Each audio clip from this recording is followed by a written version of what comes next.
God's name. How do I do? Oh, edit name. Good. We are. How do I do? Oh, edit. Good. We are. Better now. Yeah, we are now live. I'm going to mute my microphone. There we go. I mean, on Twitch. So if you happen to bring us up on Twitch, just mute the sound on Twitch. You'll be good to go. All right. We'll get started here in a few minutes. All right. We'll get started here in a few minutes. Thank you. See, that was because I accidentally turned on a speaker on my side. Yeah. And I don't understand why a StreamYard did not. You know, it's got an autoresponder and it says put the information to auto respond, which I did. And nobody evidently is getting. Okay, there we go. There's up to 20 people now. Okay, then it must be getting something. Well, I hope they are. Everybody must have got an autoresponder. Hello, everybody. We're going to get started here in about just a few minutes. We're just kind of working out a few little kinks. I hope the camera at least is digital. Camera's working perfectly. I don't know about your newfangled computers or anything like that. We got an exciting presentation today. And we're gonna get started in just a couple minutes here. Essence, good morning, welcome. Hey, everybody, chime in. Tell us where you're from and what the weather is like in your area. I'm from San Diego. It's absolutely beautiful and warm and no tornadoes and hurricanes and all that other stuff. So, of course, that's why we live here. I was from Chicago originally, just to, you know. So I know bad weather. Sunny Moscow, Idaho, Essence. I think everybody's going to say sunny. Right. Well, good morning, Jill. So let's see, where are my comments here? I want to go to comments. So Jill says, good morning from San Diego. Nice. Good morning, Jill. I'm coming at you from Rancho Penasquitos for you San Diegans. Suburbia. Okay, great. Welcome, everybody. We'll get started here in just a couple of minutes. Everything's like it's going through. Okay, so we got there we go. We got Diane. DeGerno. Good morning from Encinitas. Hey, you're right next door to me. I'm here in Oceanside. He says, thanks for sending the link a few minutes ago. You know what? You should have received, Diane, you should have received that link in the autoresponder through not StreamYard, but through Eventbrite. Mm-hmm. I mean, I just checked Eventbrite. The autoresponder is set up properly, and it's not sending to people. And I just discovered that this morning. Los Angeles, cool. Bill, welcome, man.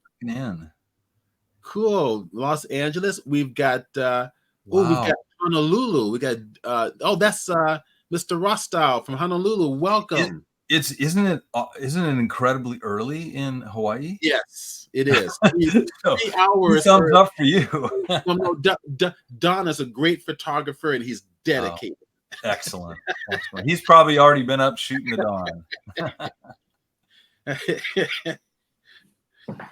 Good fun. All right. Yeah. Please put in the chat box where you're from and what the weather's like where you're located. We've got. She says, I understand, but I searched all the emails and got no. Okay, then this is news to me. This is going to explain a lot of things. That's really strange because I got a lot of people registering for this event. And I assumed that Eventbrite was actually sending everybody the auto response so that you can join on here. I can even show it to you, but I won't waste your time with it. But I can show you what I did. So Jill said, "I got it." Jill got it. Okay. Well, we're glad to have you here, anyhow. Yeah. Okay. So somebody by whatever means. And during the presentation, I'll continue to advertise our meeting while you're working. So in that way I can get get the awareness up there. Now everybody who's online, if you would like, if you want to invite your friends and people from your mailing list, I'm going to put up the little a message you can copy and paste and put it into your social media. And there we go. So I'm going to send it now. So you'll see it in the chat box right there. So just copy and paste all that, send it to your friends, and have them come on board to join us in today's exciting meeting. Really cool stuff coming out in the industry. A lot of changes. Adobe's made some amazing changes with AI. You're gonna discover some amazing stuff here with SlickPic and also other photo editing software. We have with us both Sam, who is Sam. Sam, would you please introduce yourself and share with everybody who you are? Well, my name is Sam Verzen. I'm the CEO of SlickPic. I started this company 12 or 13 years ago, and here we are, 13 years later, on your Photoshop group presenting our product. Okay, and of course, Kevin LaRue is going to please share. Hi guys, I'm Kevin. I've been in the photo industry for more years than I want to count, and I'm happy to be here with you today. I got a little intro slide that I'll share in a minute, but just really glad to be talking to the San Diego Photoshop user group and extended community here this morning. Okay, welcome. All right, we got another one from San Diego. Priyanka, welcome. Okay, great. I tell you what, we got I can't even spell today. Can't even speak today. Illuma Graphics from Connecticut. So we have people all over the world actually here. I'm curious about the hashtag RV life, by the way. Is it with a satellite uplink, maybe? That's right. All right. So I tell you what, let's go on and get started. Welcome everybody to the Photoshop users group. Now I apologize if there was some confusion with the StreamYard link. The Eventbrite is supposed to auto respond to everybody. I thought it was doing that. I'm discovering now from several it didn't to everybody. Some has gotten it and some have not gotten it. So I will make it a strict habit to kind of resend an email to everybody who signs up in the future through Eventbrite. And I will do it again in just a few minutes. Let's see. Okay, so Illuma Graphics says left San Diego and to live full time in an RV is Gary Booz. Oh, that's Gary Boozell. Yeah. Hey, Gary. I think we've crossed paths before. Oh yeah, we have. Yeah, Gary's been one of our presenters and instructors for one of my workshops. Oh wow! Right on. So, okay, so I'm gonna go ahead and share your screen, Kevin. Okay, sounds good. And in fact, what I'm going to do is I'm going to go full screen for the benefit of the people watching. Yeah, sounds great. Okay, there we go. And I'm going to do the same on my side here when I do that. And hopefully you guys can see the screen just fine. Yeah. Well, what I'm seeing is something that says presenter. Notes. Yeah. Slide. No. Yeah, let's see. Well, we'll just so I'm seeing the flaunt your photos. Yes, I'm seeing that. Okay, well, we'll just go this way then. We'll be fine. Nobody's too fancy here, I think.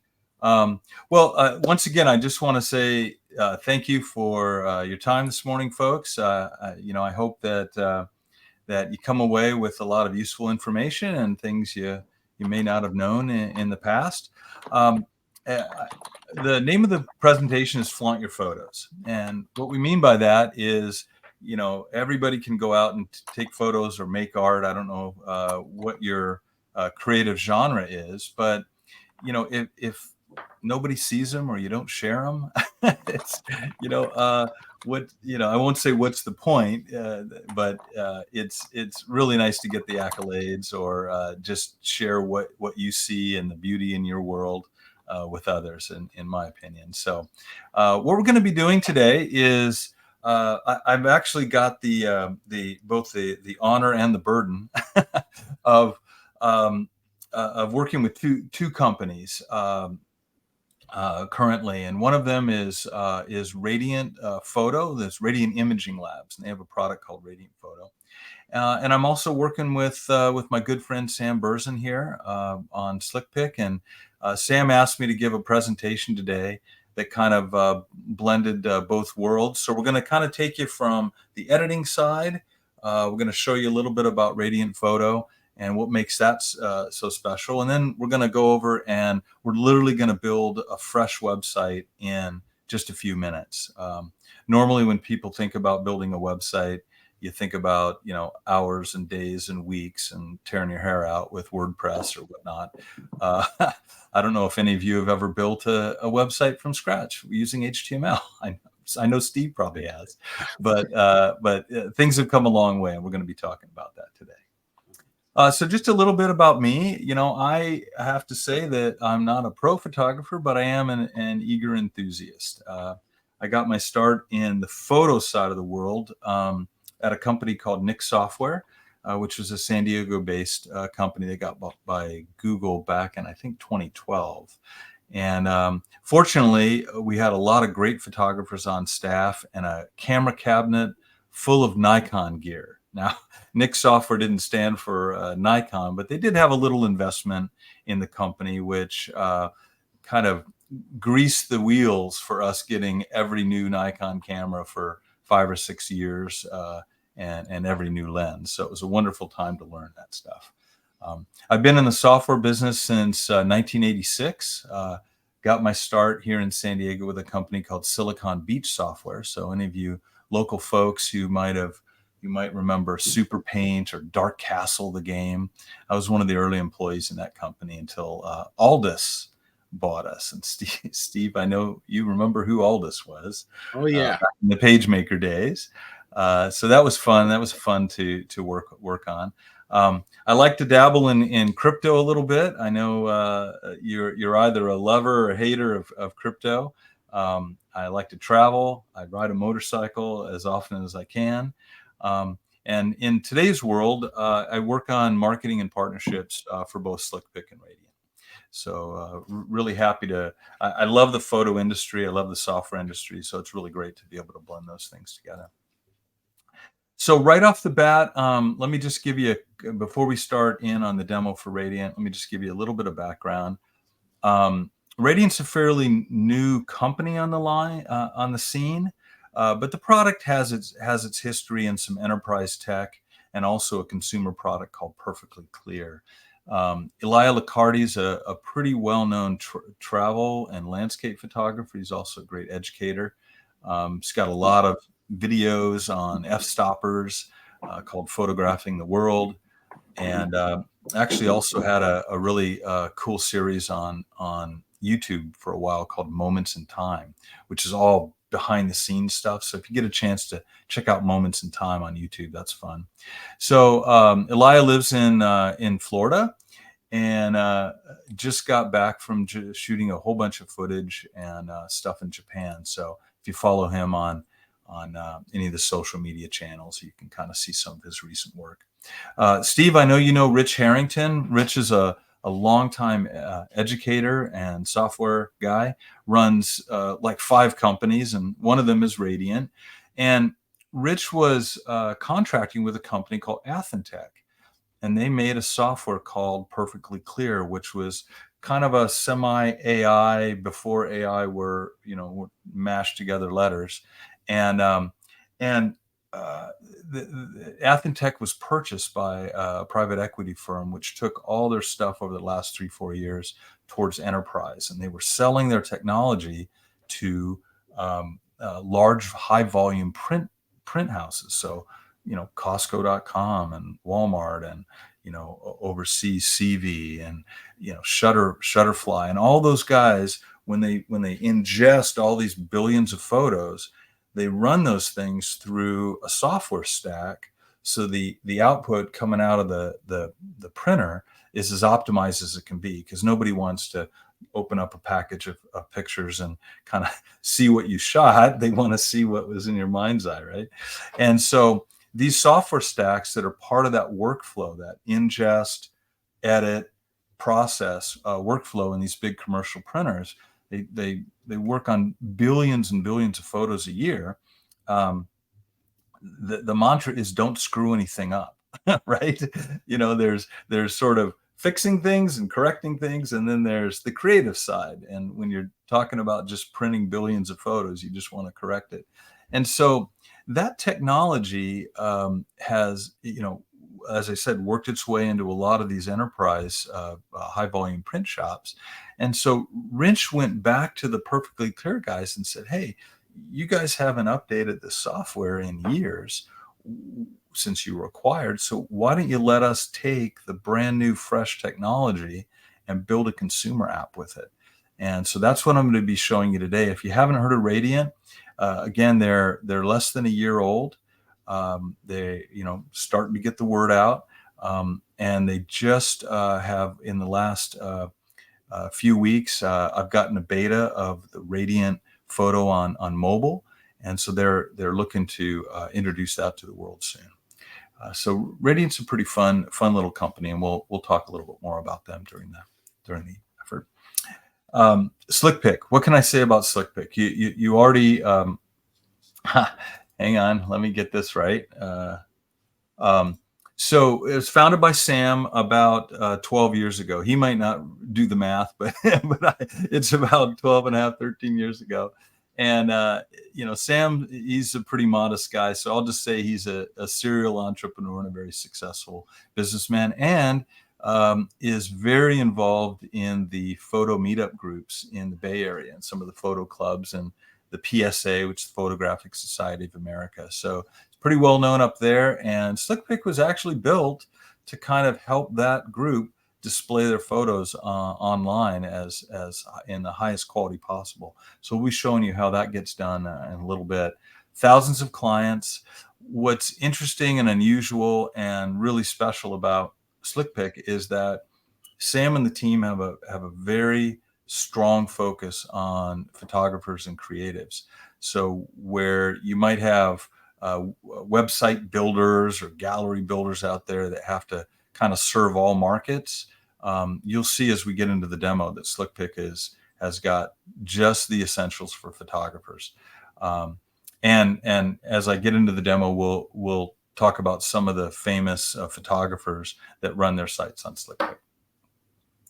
Okay, so just to kind of set the stage of what we're going to learn. So this is for photographers, creatives, people like you and me. I mean, I wouldn't say I'm a pro photographer, but I'm loving my SlickPic site.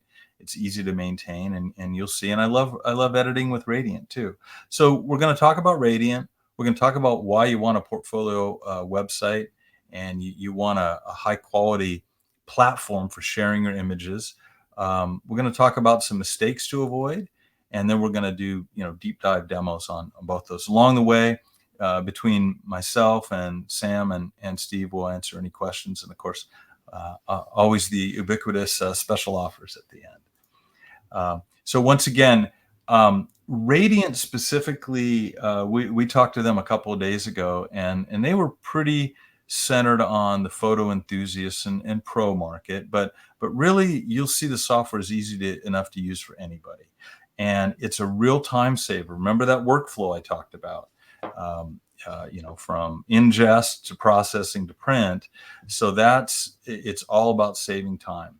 SlickPic, similarly, photographers, creative pros, people running businesses, people who have side hustles, people who want side hustles.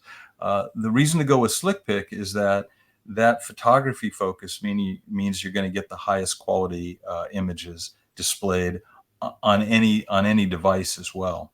So I'll talk a little bit more about that as we go. So let's go ahead and unless there's any questions right up front, Steve, let's go ahead and start working on Radiant. Anything from your side? No, nothing at all. Take it away. Okay. The first thing I'm going to do, though, is I'm going to go and I'm going to show you.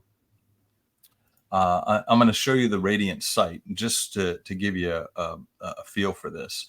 So again, color rendition, record time, very, very quick and easy. There's the shot that usually comes out of my camera. And here it is after Radiant. And we'll be showing this to you. So scene detection, presets, quick edits. There's a liar right there. So all good stuff. So this is their website, radiantimaginglabs.com. And we'll jump right into it.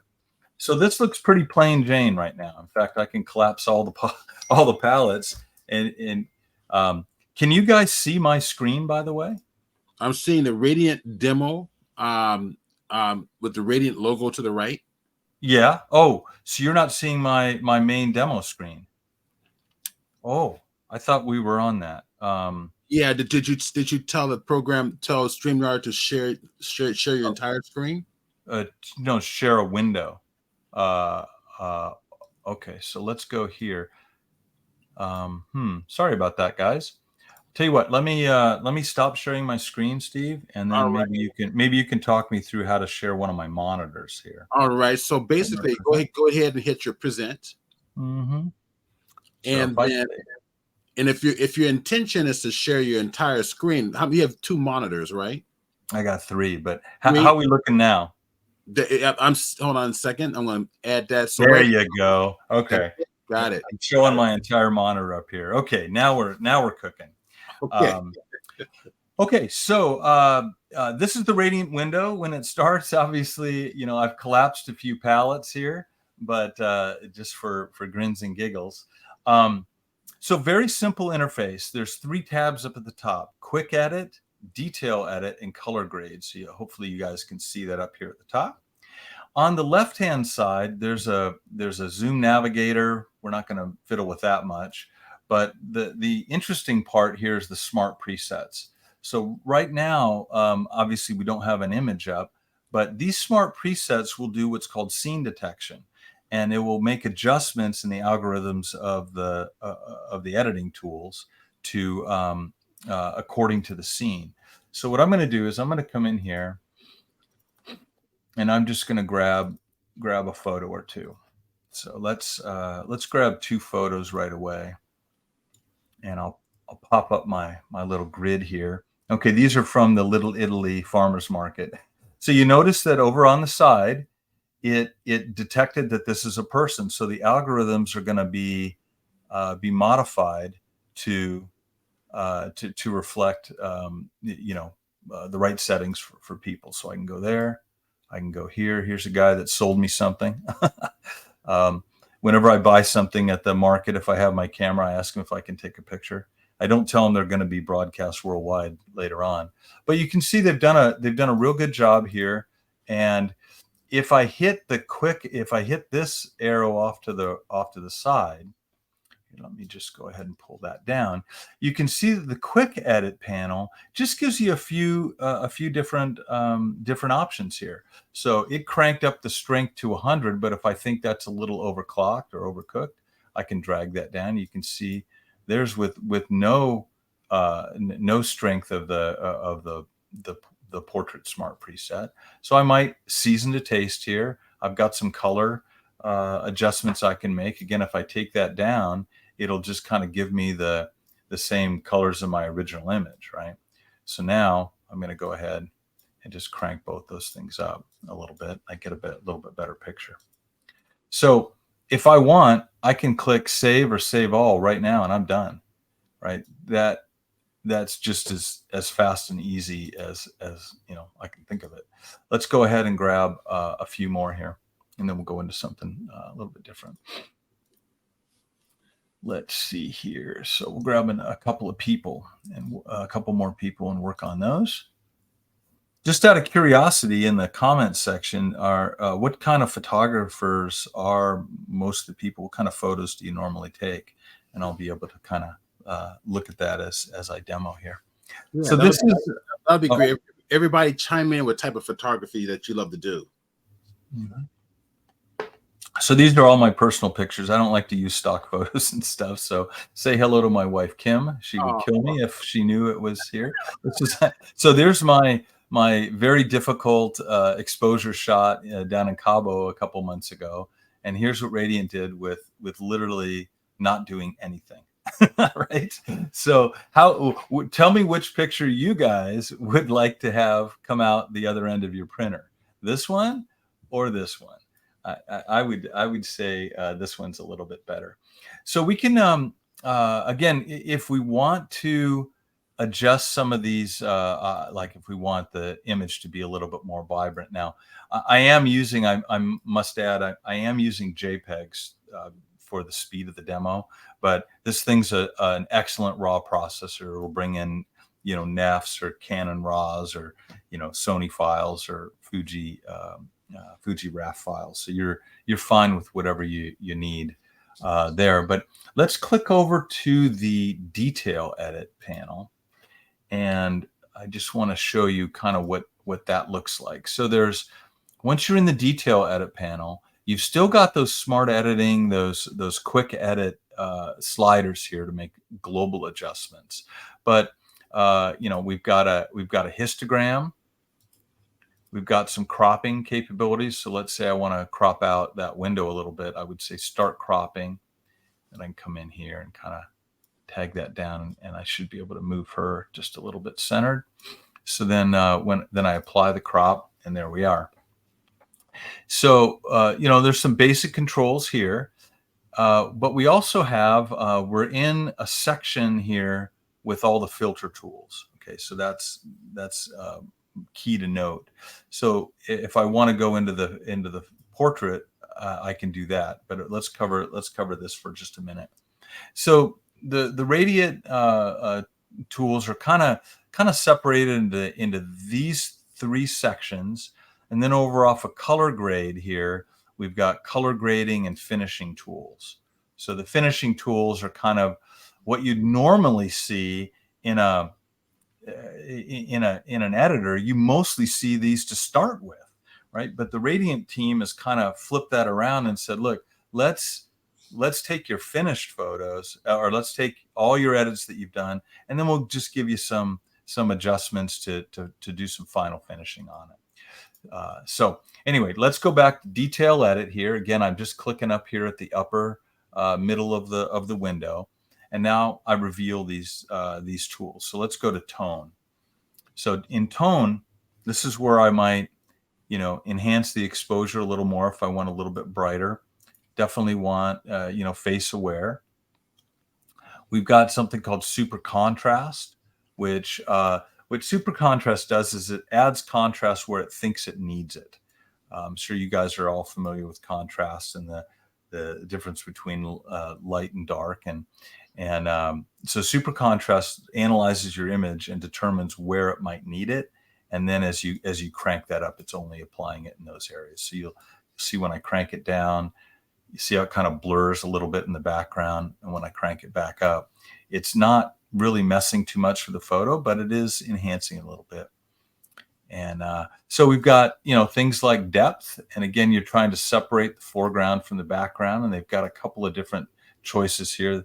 You know, I have to admit I'm not a technologist, so I'm not entirely sure what's going on behind the scenes here. Maybe Steve, you can hazard an educated guess, but I like to just kind of you know, feel my way through the image edits here. And again, you've got control over black point and white point. And, you know, honestly, because Radiant has already analyzed this as a person, made some smart adjustments, you know, I often don't use a lot of these features because the software is just so bloody good right off the bat. But if you want the extra, you know, oomph here, you can. So let's go into color here. So vibrancy has already been applied as part of that filter. We can do tint correction. You know, maybe there's a little, the software will say no tint detected. So, but if we did have a tint, this is where you would kind of get in and do some corrections. I don't even know if it's gonna do anything here for us. If there's a sky, you can do some toning of it, but we're going to turn that off so it doesn't you know, detect, you know, sky, you know, what it thinks is sky, and try to make it. If you've got some foliage, and we can talk about some of these with some other pictures, we'll do a few of those. And then I don't know about you guys, but I tend to like a little bit more detailed photos. So it's already sharpened this up a little bit. If I take some of that off, it'll go away. Now, Kevin, can you zoom in to the image? Oh yeah, absolutely. Get closer to see see how the details are working. Oh yeah, absolutely. Better. So there's much better. It would be better if Radiant hadn't just crashed. So let me pull that back up. Whoops, sorry. It happens. Yeah, I hate it when that happens.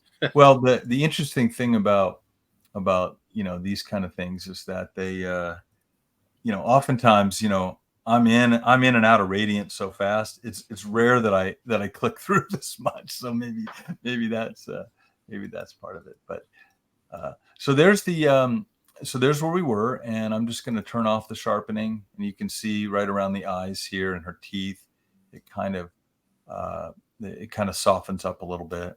She would hate me. All you ladies out there, you can send your daggers my way doing this, but yeah, and then again, if you've got some noise, you've got some noise control. It says noise has been detected. Let's see what happens here. I think the only thing that's going to save you, Kevin, is if you just make her look beautiful. Oh yeah, no, we're gonna go there in a minute. But she doesn't need much of it. So there's let's take a look at the before and the after. Before and after. And again, I would want to crop this again. But yeah, I mean, again, most of this, to be honest with you, was just Radiant detecting the scene and making it happen. Right. So it looks like it's warming it up too, right? So it's bluish before and it goes more warmer after. A little more warm, yeah, because you've got the skin tones. Right. So this is another picture that was basically automatically done. The lighting was a little tricky, and I was really trying to shoot on the fly here. This young gentleman, who's now my what do you call your niece's husband, nephew-in-law? But he had just asked my niece Maggie, pop the question. There's the ring. Here's the shot as it came out. Terrible. But in a lot of these situations, you've only got one shot at it. So here's what Radiant did with it. I might kind of crank that down a little bit. So your light meter and your camera exposed for your background because it's the brightest, and of course your subject goes a little dark. Exactly. It's intelligent enough to know it. Yep. And I couldn't get rid of this person there on the fly. I didn't even notice him. I was really focused on these guys. So let's so this is Dalton and Maggie. Let's go ahead and look at now when the faces aren't detected, which is you can go in here and it'll detect the face that way. So you apply that, and then I'm going to go ahead and I'm going to manually add another face here. And so when we do that, all these controls that we want to reveal here are going to focus on the faces there. So if I turn all this stuff off, I guess I could have just done that. There won't be any here. There won't be any anything happening there. So now I turn it on, and I'm going to enhance their eyes a little bit. I'm going to crank that all the way so you can see what happens here, right? So there's the start. Yeah. Then it's detected, and so you kind of want a little bit of detail there in the eyes. Maybe you can zoom in a little bit more to the face. Oh yeah, sorry. Thank you very much. Okay, so you can see. I'll turn that off again. Okay, so it's doing a pretty good job there. If we want to add some catch lights in there, as if I had a reflector down below. Dark circles is always good. It just lightens up anything under the eyes. It's a little bit dark, and I'll crank that up a little bit more. But you don't want to do anything too crazy. So there's before adjustments and there's after. And again, you can season this stuff to taste. It has detected that the faces are outdoors, so that's adjusted the algorithms here a little bit as well. So let's look at the face. I don't need to tell you that face contouring is a little bit of a controversial topic. So we have it. If you want it, Now you might want to explain what that means. So what face contouring does is it takes a look at the shape of the face, and it will literally adjust everything everything proportionally. And I'm just seeing. So it's AI generated then? Well, I can't tell you with confidence that it's an AI thing. I know that a lot of the stuff here is trained on AI, but I'm not sure that contouring the face. It seems like more of a transformative thing. You know what I mean? It's not. That's a question TBD. Maybe I'll take a little note here to figure out whether face contouring is AI. I know the knee jerk reaction these days is to say everything's AI, but remember, Photoshop and all kinds of software were doing, face transformations 10 years ago, 15 years ago.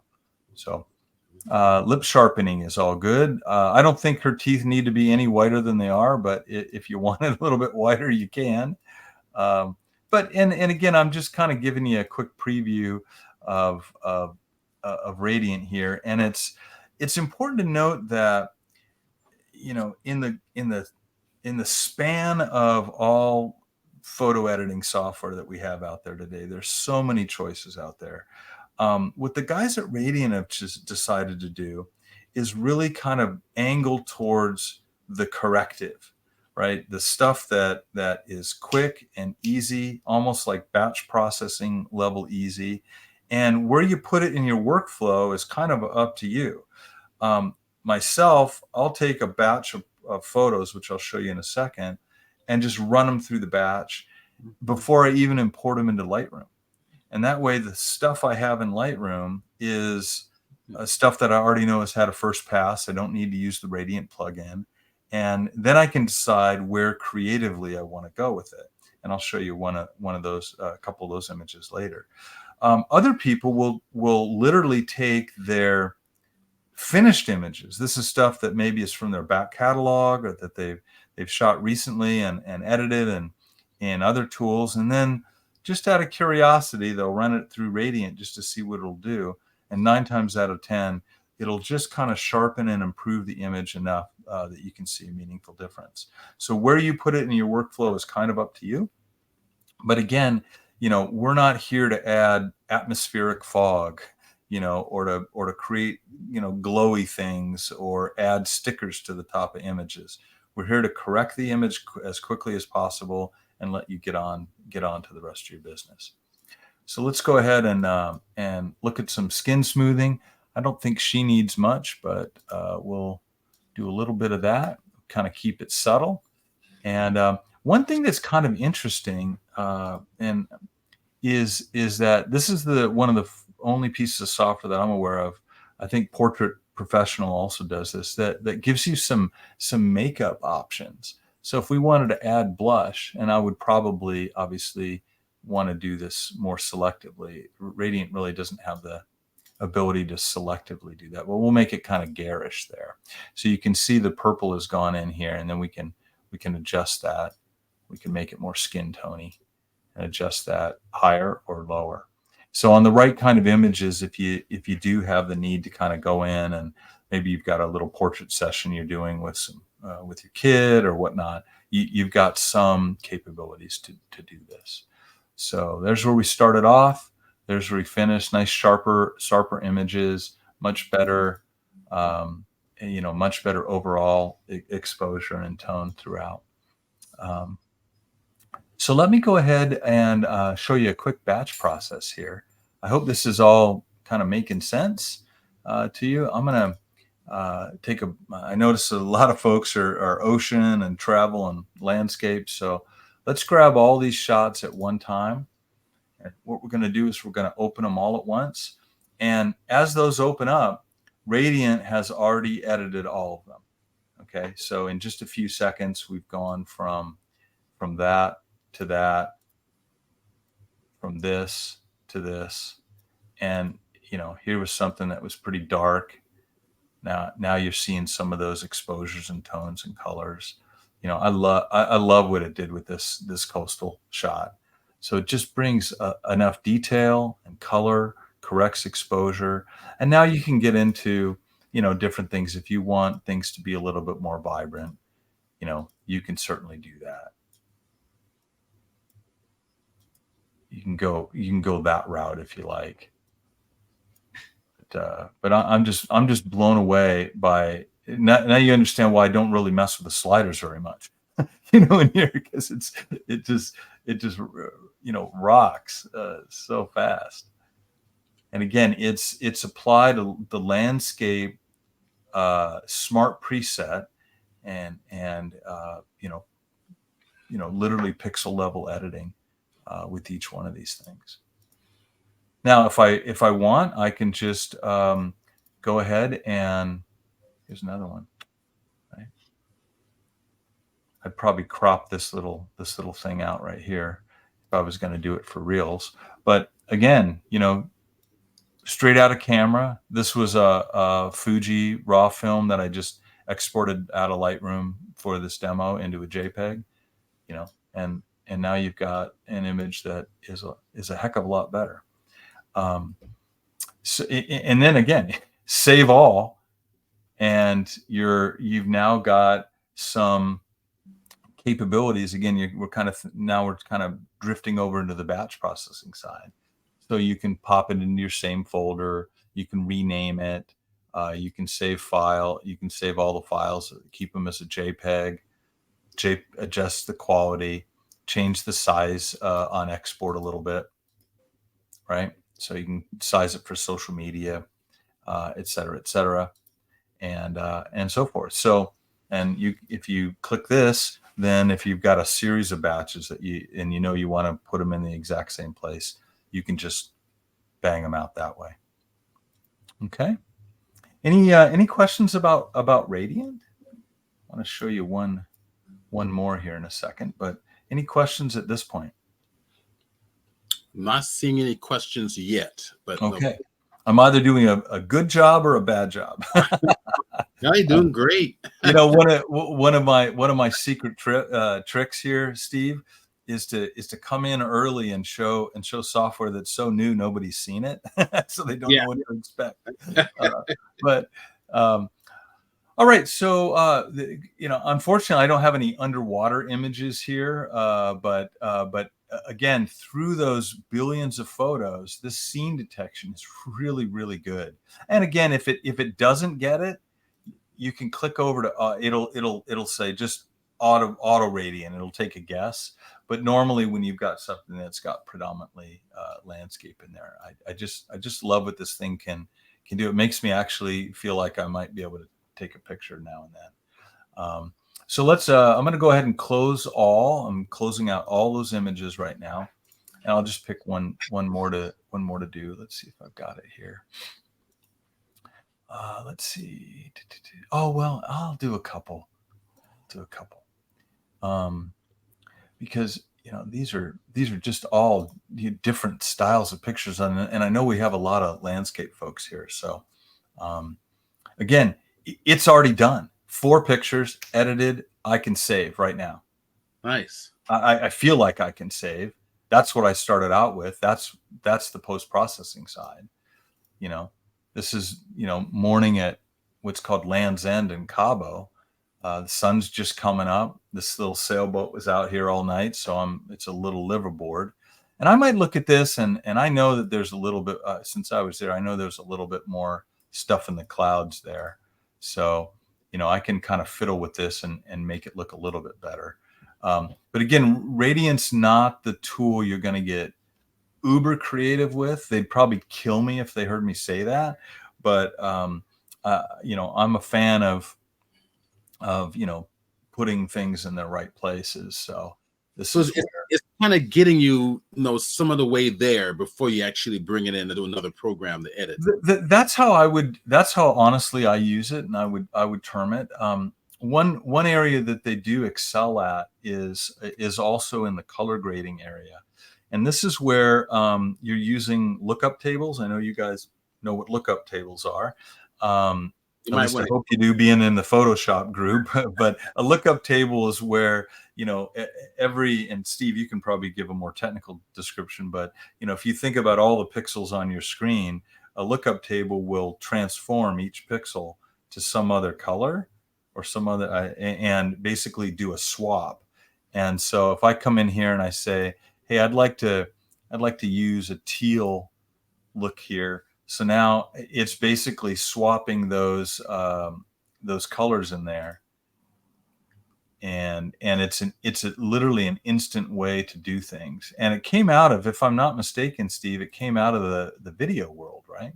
Yeah. This whole idea of lookup tables and being able to color grade. We're seeing some artifacts here, just by the way, because this is a JPEG. But yeah, because think about in a movie, you're taking all these shots, in different locations, on set and all that kind of stuff. And if they want an even kind of style or vibe to the movie, they need to be able to color grade and apply that style across everything in video. And so that's where you get this, where you get these color grades or these LUTs. So if I wanted to turn this into a black and white, I could make it a black and white. And again, it's using different different aspects of swapping out the color pixels, and that's pretty good. I kind of like that one. But yeah, so that's kind of where Radiant's sweet spot is in making these massive changes so quick and easy. I mean, I thought that was a pretty decent shot. The little LCD screen that on the back of the camera looked pretty good, but it wasn't anywhere near finished until I stuck it into this program. So that's a little bit about Radiant. Just one last thing I wanted to do here is, gosh, this is always dicey, but let's see if let's see if we go into coastal shots here, since we seem to have some coastal people. I was kind of looking for the Scripps Pier. Oh, here we go. It might be right here. Yeah, there we go. So I don't know if I did Scripps in this case. I think I hate people who scan through all their photos on demos, so we won't stay long here. By the way, I've been playing a little bit with intentional camera movement, in-camera movement. Have you guys ever done any of that? Let's pop that into Radiant. And all I'm doing is a long exposure with a zoom, and then moving the lens. I'm trying to move the lens as steadily and slowly as possible. But let's see what it does for us here. So there's the original. Let's pop open this and see if it detected anything. It calls it landscape winter. That's probably because of the stuff on the right hand side. But I'm actually kind of pleased with that. If I hit the F key, let's see, maybe I just thought the F key would pop that into full view there, but maybe not in the plugin. But yeah, so intentional camera movement. I'll save that back because I like it. And so obviously Radiant, as you can see, has a Lightroom plugin. And so again, you can use it coming in, before you bring your images into Lightroom or afterwards. And so there's a little workflow question down there. So if I'm already a traditional Lightroom Classic kind of person, which I am, I guess where I've used, I wouldn't. Okay, so let me read the question. Where would you fit Radiant into your workflow if you already are a traditional Lightroom Classic to Photoshop and back to LRC? So I do that. You and I are cut from the same cloth here. So what I normally do is I'll take an image. I'm probably going to bump up against some RAM limits here, but let's say I take this image, and the first thing I'd probably do, if this was one of the images I wanted to work on, is I would probably go right into Photoshop, and I would do some cropping. I would clean out some of these edgy things on the side, and then bring it back in here, and then I'd run it through Radiant. So if you're a traditional Adobe, you've got an Adobe workflow that's well established, I would use Radiant kind of within that workflow. And it just depends on, I think, between Radiant and Photoshop. I don't know what you do for Photoshop, but I mostly use it for healing and just doing some minor stuff. I save my creative things for other tools. So I hope that answers the question. I also mentioned that, once you have an image, let's see if I have an image here that I consider finished. Okay. So let's say that's a finished image. It's well, I'm not sure it's finished because so this is an edited, well, let me see here. Okay, you can see down at the bottom that this is an edited TIFF image.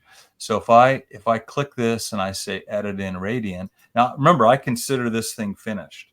So it's a finished thing. I actually submitted this for a class at San Diego City College, and let's see what it does. So I submitted this image as a final. Radiant comes back and says, well, let's make it a little bit more vibrant. And so I think, Radiant is just this sort of secret sauce that you can use either at the front end to make all your images look great to start with before you start dialing in, or you can use it on the back end. And, again, I wouldn't suggest bypassing. I mean, if you're familiar managing your photos with Lightroom Classic right now, and you're familiar with popping over to Photoshop, I wouldn't interrupt that workflow. I would just add to it. So now, isn't this also a plugin for Photoshop and Lightroom? Yeah, you can absolutely use this in Photoshop as well. I'm using it in Lightroom right now. Okay, so great. If I want to adjust, this image right here, I can say edit in, Radiant right away, right? So, and if I pop it over to Photoshop, I would have that same plugin. I would have that same plugin in Photoshop as well. Okay, yes for healing. Also, texturing, right? So the question is, where does masking and layers come in? I think, when you pass the image, it depends on when you're doing that in Photoshop. If you want to pass Photoshop an optimized image before you start the layering and the texturing, I would use Radiant ahead of time. If you want to get everything, dialed in the way you like it in terms of, your textures, and then just see if Radiant can add a little bump to that, like I did with that Santa Fe train station shot, then use it at the end. It almost doesn't matter. I've had professional like Elia. I mean, this guy has been traveling the world for 20 years, and he has sold the most epic images for tens of thousands of dollars to people. When we first started working on this, he would bring some of those finished photos that, by the way, he'd been paid to print, bring them into Radiant, and invariably they made them just a little bit better. He was blown away. So I think, if you're doing a super creative thing, and you can either start with an optimized image, or you can give it that little boost at the end. That was fun to think about. Thank you. So let's see. How are we doing on? That was very interesting. I had this premonition that you were going to ask me, how are we doing on time? Well, you did, huh? I am really dying to look at a pure shot. Well, I tell you what, you've got a few minutes left. Okay. For this portion of your presentation. Okay. We will take a 10-minute break, and then gotcha. Okay. We will come back and do your second half of your presentation. Oh, that's that's fantastic. I'll just finish with one last thing on Radiant, and Yeah, this is an interesting shot. These people must have been influencers down in Cabo, right? Because first they're not looking at how beautiful the sunset are. They're recording themselves getting up early, looking at the sunset. But let me just I'll show you one other quick thing here. Let me go ahead and reset everything. What I neglected to show you some of the finishing tools and the graduated filters here. So the graduated filters let you separate the image here a little bit. So you can come in and you can kind of, you know, place where the filter starts. Right now I've got it on the bottom, or we can do the top, you know, and with each one of these things, like let's say the bottom, I want to increase the bottom side of that. Okay. And that little dot that I was moving is the adjustment for where the gradient starts and stops. So if I want to increase the exposure in the bottom, I can do that separately from the top. So the top, I might say, hey, let's take that, you know, way down. So it won't ruin it, but you can see how, you know, very easily you can separate the top and the bottom using these gradient blends. There are other tools that let you do gradients in different ways. Some of them let you kind of tug them out and, you know, rotate them and things like that. But you know, this is kind of how we're doing it in Radiant. So there I can completely rotate it one side or the other. So that's that doesn't look good, but anyway, there you go. So that's you know, that's the graduated filter stuff. If I go in over here to the finishing tools, again, these are the final, you know, steps for you. And maybe want to just add a little bit more contrast to that. I'm going to lighten it up just a little bit. And, you know, I'm kind of messing around at this point, but you can see, you know, where most people provide these tools as one of their base packages, you know, their first steps. This thing has so much automation in it. You know, we decided to put the finishing stuffs right at the end. So just for some little fine tuning if you need it. So that's Radiant Photo, folks. It's super cool. So it comes in a and we'll look at this on the website. Actually, I can kind of look at it right now. So if we go into Radiant here, and now that you've seen it, you can see how this toning stuff works, right? That's what we've been doing. So per pixel analysis, balanced exposures, right? So if you look at their website, there's a whole lot of stuff going on here that will kind of clue you in to how it works. But the product comes in. You can buy you can certainly try it for free here, but you can buy it as a complete package with plugins and the standalone version, and it's $159. And I think if you want either one separately, like let's say you figure you're only going to use it in Photoshop and Lightroom Classic, you can just go ahead and I think it's $129 to buy each individual. Personally, I'd spend the extra $30. You guys are going to get a much better deal today, though. So stay tuned for that. All right, that's great. All right. So, Steve, what do you think about taking a quick break here? Yeah, absolutely. And we'll come back. And what I'm going to do is share my screen, my entire screen. Okay. It's going to be the 10-minute timer there, which great. Okay. And then I'll be popping in and out here for the next 10 minutes. Just gonna grab a glass of water. But if anybody has any questions about Radiant or, you know, photo and graphic software history, sad to say I've been around long enough to kind of know a lot about that historical stuff. Happy to help. All right, fantastic. So let's go ahead and do our 10-minute timer. Give it 10 minutes. We'll come right back and finish our presentation with SlickPic, which I think you guys are going to really love.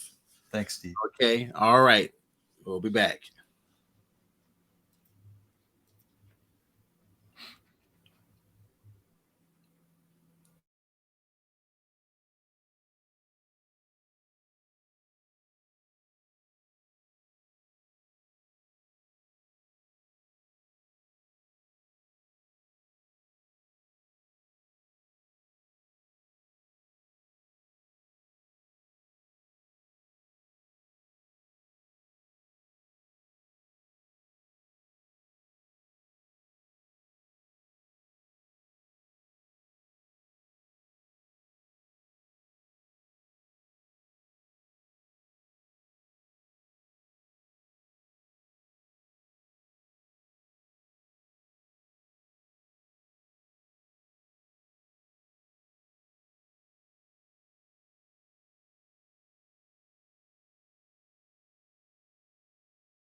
Countdown timer.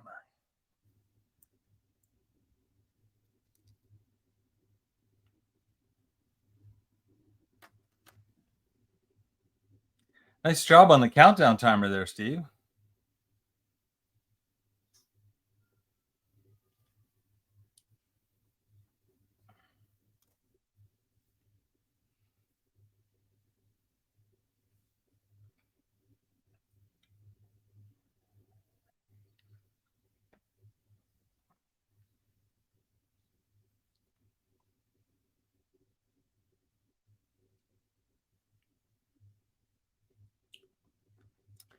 Diane and Gary.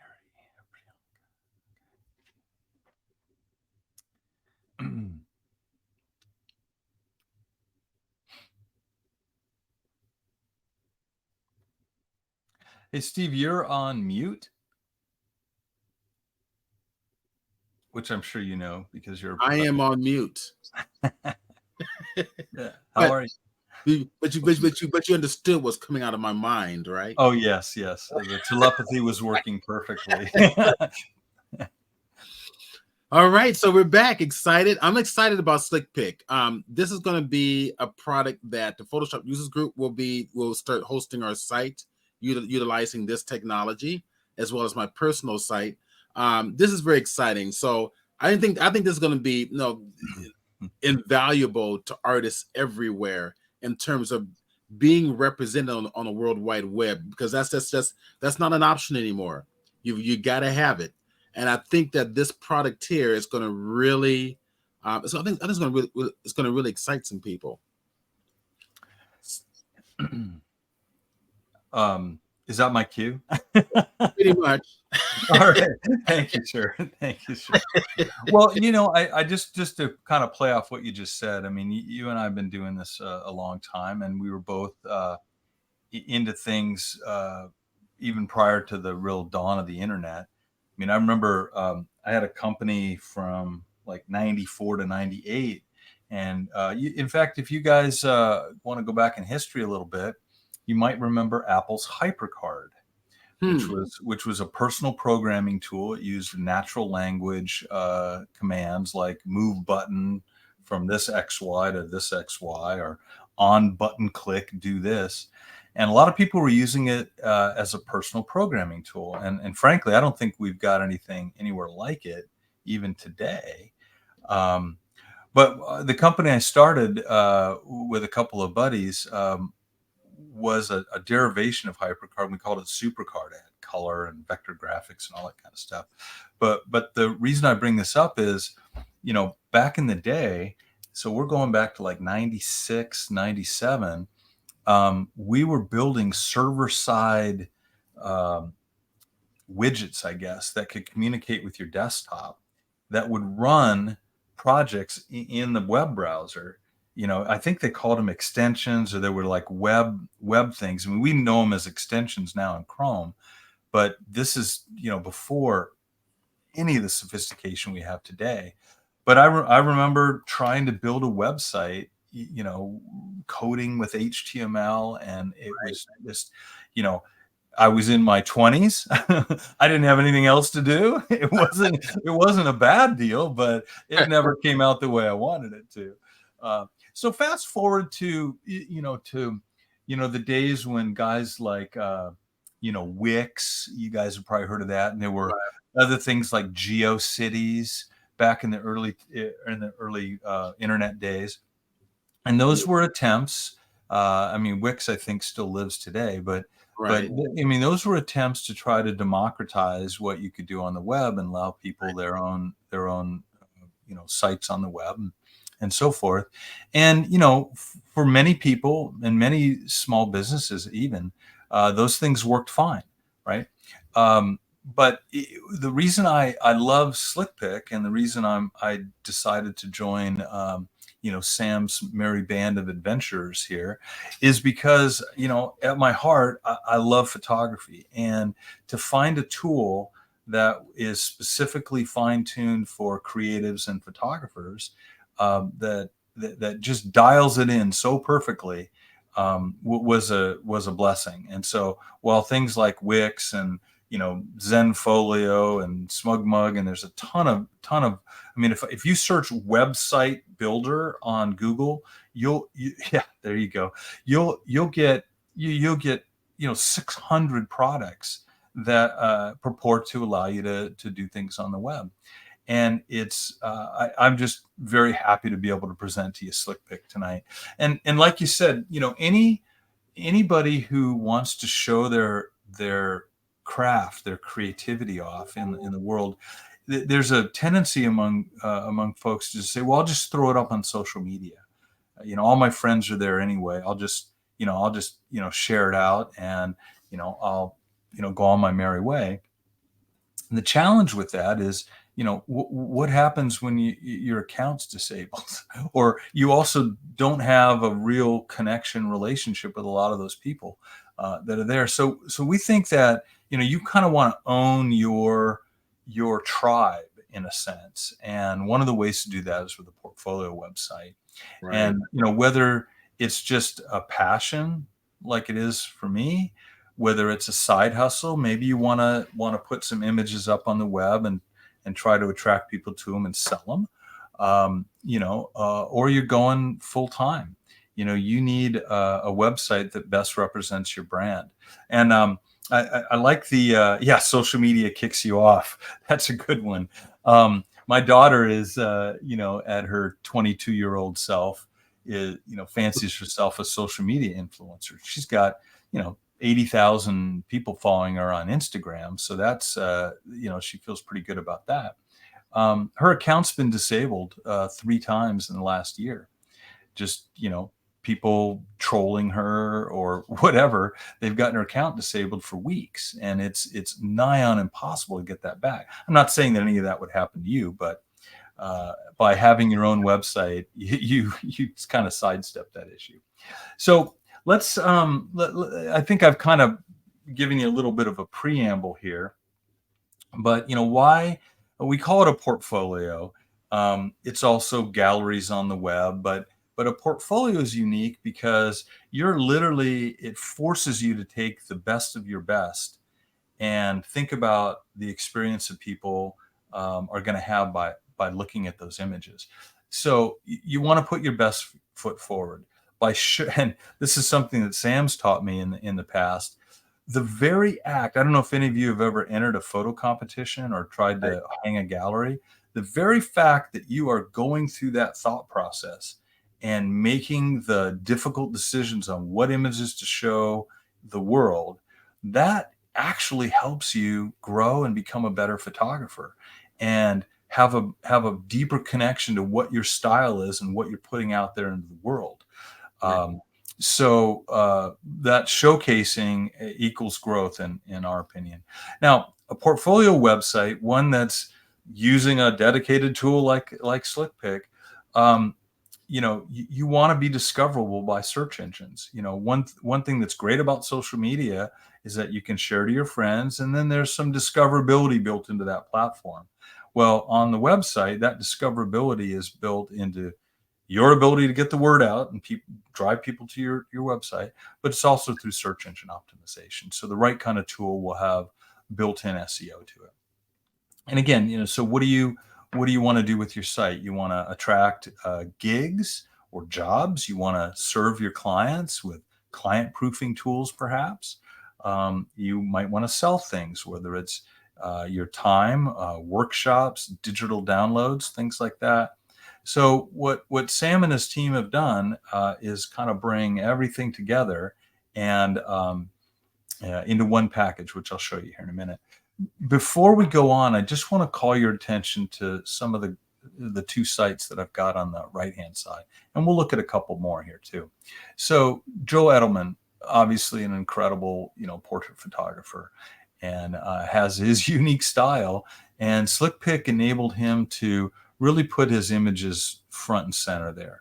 When you drop onto his site, I think you 100% instantly know whether he's the photographer for you or not, and that's a good thing because it's very easy to get a hold of him if you want to hire him. If you want to look at his images and get inspired, there it is.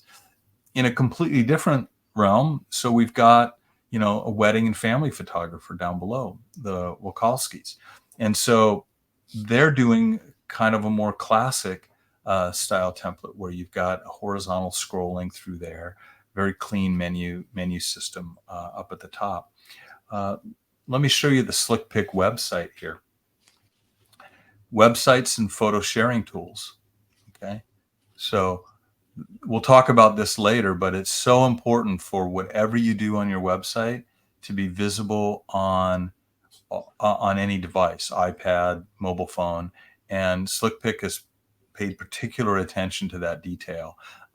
Over 50, I think in June there was a poll, and it's like 51 to 53% of all websites are browsed on a mobile phone. So it's got to look good and it's got to hang together. So let's take a look at some of the clients that SlickPic already has. You might have heard of a guy named Scott Kelby. He knows a few things about the Adobe products. Lindsay Adler is an amazing photographer. And again, I mean, if I just click and go straight to her site, that's SlickPic in action right there, right? Super cool stuff. Matt Kloskowski, Serge Ramali, Rick Friedman is. I'm honored to know Rick. He's an incredible photographer, and he's got a wide variety of image styles from taking pictures of ordinary folks all the way to celebrities and politicians. I mean, what a great shot of Barack pouring a beer for somebody. I mean, who's that? I believe that's Keith Richards. I mean, this guy knows his stuff, and he told us that within a few days of us putting up his site and him kind of sharing his URL, he got 6 jobs. And you go, wow, how could this guy who's been shooting, photojournalism, and editorial and photos for 25 years, how does he get six clients, in a span of a couple of days? Well, he credits it. I don't have the exact quote, but I'll paraphrase here. He credits it to this design in which the widest variety of his images were shown all at one time. And so it was again, when you talk about portfolios, there's kind of a thematic design and an intention to how you're presenting those images. And I think that's so critical, because what happens is, as a photographer or an artist, you'll share a certain style of work, and it's not who you are as a complete artist. It's just something you're experimenting with. Yeah. And everybody thinks that's who you are. That one little thing that you're doing is who you are. Right. It's like, no, I can do more than that. Yeah. So this gives me the capability to put a variety of things that I have up there. So show everybody, hey, I have more talent than just doing a photo of portraits. Exactly. You got it right there. And so I'm just running through here, and this guy Eric Egley's an excellent photographer. And again, these these sites can be customized to folks. They're easy to build as a do-it-yourself kind of world. SlickPic also has what they call a bespoke package, where our designers will come in and they'll look at your existing website. They'll work with you to actually migrate that website over to a SlickPic platform. And so, some of this stuff is custom, but a lot of it is stuff you can do yourself. So I just wanted to give you a quick just a framing here before we get started with the actual demo, that this is a complete solution and a lot of famous people are using it. So let's go in and get back to here. And, I wanted to share just a little bit before the demo. I wanted to share a couple of the things that people have a challenge with. It's easy for folks to say, well, I've got my Squarespace, gallery that I've had for years. and that's great. But just like, not all photographers are web designers, graphic designers and web designers, user experience or interface designers, nor are a lot of photographers and creatives actual technical web developers. I know IB Wizard is, because he used Notepad and HTML to make web pages back in the day. But for most of us mere mortals, that stuff is just damn near beyond comprehension. And oftentimes we don't know what we don't know, right? You can put up a very, very attractive website and everybody goes, wow, that's a great looking website. But is it easy to maintain? Is there SEO built in? And and how does it look on a mobile phone or one of those foldable Samsung things? So mistakes to avoid. I'll just throw these out. Poor design. And again, I'll say that you don't often know that you're doing poor design, right? So a lot of people, for example, throw a ton of images on their website. Is that good design? Might be, might not. It might just be obfuscating the message that you want to display. Poor image quality. So some platforms will kind of force you to upload lower res images, or will ask you to resize them for different things. SlickPic says, give us your full size image, and we will dynamically resize it depending on the device that your site is being viewed on. To me, that's a total game changer. When I did my first site that I built in SlickPic was a final project for a photo class I took. It was a travel blog, and I couldn't believe how easy it was to build it, like 20 minutes, but two, when I showed it to my wife on my phone, everything was rendered properly. The menus that had been up at the top were neatly organized in a little hamburger menu off to the side, and it just all worked. Here's another thing that I didn't think was that I didn't think about before working with Sam and the SlickPic team: infrequent maintenance. How many of you have put stuff up on the web, always intending to keep it fresh with your latest images, your latest art, or your the latest of the latest, and then you either don't do it as often as you'd like, just in general, or it's too hard, or you're afraid you might break something. And so one of the things that SlickPic has is the ability to basically maintain and update imagery on your website without even opening up the website builder again. Once you've got your website set, you want to change your images on the home page, or you want to change a gallery image, you just drag a new image into the gallery and it updates your website immediately. We talked about bad device support, but one of the mistakes that a lot of people make is there's no clear call to action. What's the purpose of the website, right? Do you want people to just look at it, share? Do you want them to contact you? So you got to take that into account. Shaky technical foundation. So IB Wizard there, and I didn't quite catch your name. I don't know if it's Gary, or is that Illumographic? But anyway, IB Wizard is right on in the comment there that SEO is a huge moving target.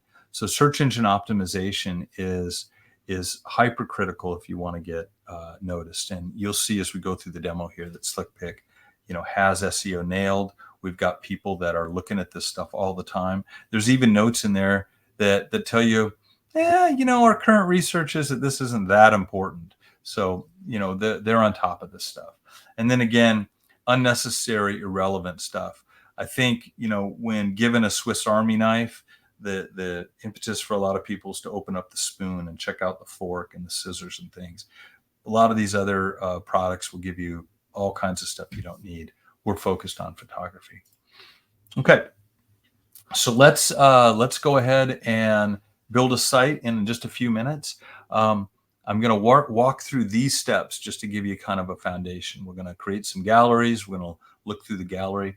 We're going to upload some images. We're going to build a website. We're going to customize it. We're going to publish it live while we're in the Twitch stream here, and then we'll talk about upkeep a little bit. Okay, so let's go ahead, and I'm just going to switch over here, and I'm going to go to, Okay, so I'm looking at, so you go in, you're in SlickPic, you've set up an account, and the first thing that happens is you land on a dashboard. And let me just show you the dashboard, looks like this. So you can see in the dashboard, you've got some inspirations from other SlickPic users. You've got some data about some of your recently uploaded stuff. You've got help and videos. If you like to track, sort of stats on your site, you're there. So that's your dashboard. What I normally like to do is just go straight into Organizer here. So Organizer, if you think of SlickPic, it's kind of got like two big modules. One is the Organizer, and that's where you manage all your images. This is where you upload. This is where you share images individually out. This is where you organize sort of the image side of your website. And then you've got something that we'll look at in a few minutes called Website Manager. Now, you can see I've got some albums already set up. And what I'd like to do is just sort of build a website for you instantly here, and then we'll go back and we'll refine it. So I'm going to click on Website Manager up here at the top, and it can take a couple of seconds because we're just sort of we're just sort of over the over the Zoom here, or over the Streamload. I'm going to delete what I did before, just to show you that this is like the magician saying, look, no rabbit in the hat, right? So I'm going to go ahead and set up my website, and I'm going to say start building. So the first thing that SlickPic does is say, hey, select something from one of our beautiful themes. So there's lots and lots of themes here. And you might say, hey, wait a second. I've looked at some other tools, and they literally have hundreds of themes, sometimes several hundred themes. How come you guys only look like you have about 6 or 8 or 10 or 12? Well, it's because our theme gives you ultimate customization once you're there.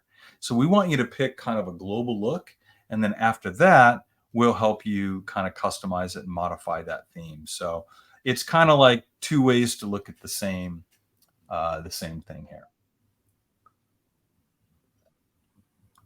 So I can go straight to the website builder, and I'll just go ahead and click that. Now, this will kind of show you a little, I'll just do a little website builder interface tour.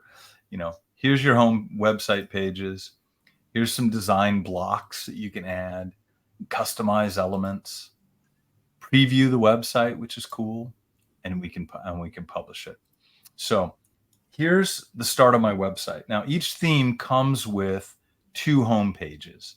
So if I click Home 2, you can see it gives me a home page that centralizes on a graphic. So let's say I go ahead and I want to change this. I click the Change Album.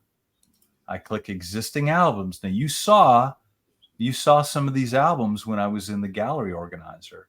I'm going to choose a road photo here, and there we've done it. Okay, so if I went to this home page and I went to that same album, you'll see that it's just going to pop in those albums, and now this is the home page for that particular for that particular theme. It looks like I've got some duplicate photos in there, but that's my fault. So at this point, right now we've got 2 home pages, and what I'm going to do is I like Home 2 better. So I like this home page better. So I'm going to come over here, go back to my site menu, and I'm going to click on the gear. Actually, what I need to do is, I'm going to click on the gear here, and I'm going to say hide. So that immediately goes away. And now I'm going to come in here.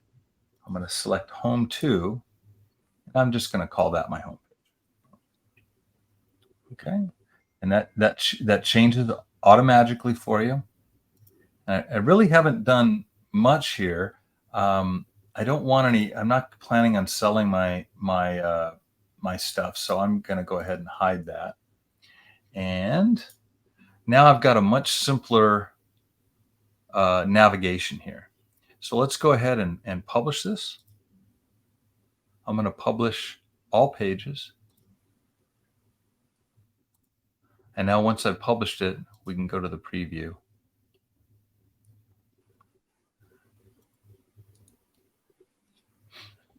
And here's my home page coming in.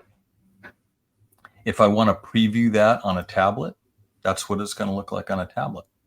I want to preview it on a phone. That's what it's going to look like on a phone.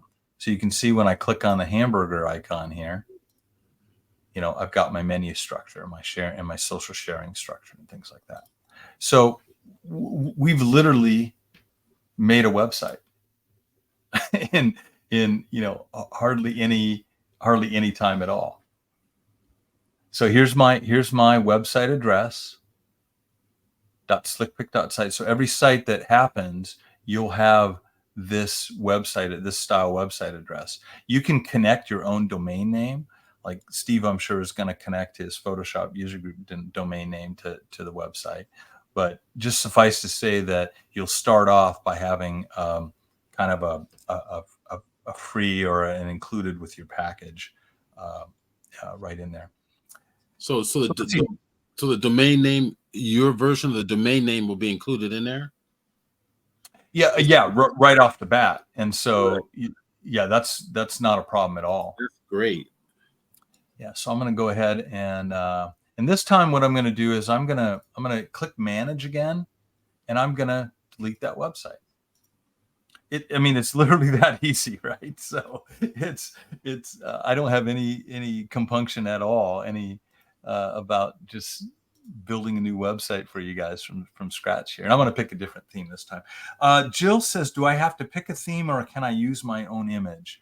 You do have to pick a theme, but as you can see, you're connecting your gallery images with these particular albums, and there's different ways to view any of these things. Let me just pick the Eternity theme this time, and we'll let it kind of do its thing here, and go ahead and show me the website builder. And I'm going to skip all these steps this time. So again, we just built a website in like 2 minutes. The biggest challenge people have is picking the pictures they want to put on here. So I might come in here and just say Kevin LaRue. And I might come in here, award-winning photographer, and I'll just say all around good guy based in San Diego. Okay, so I'm modifying my website right now, and I hope you can see that this is just childishly simple. So I'm gonna turn off this guy.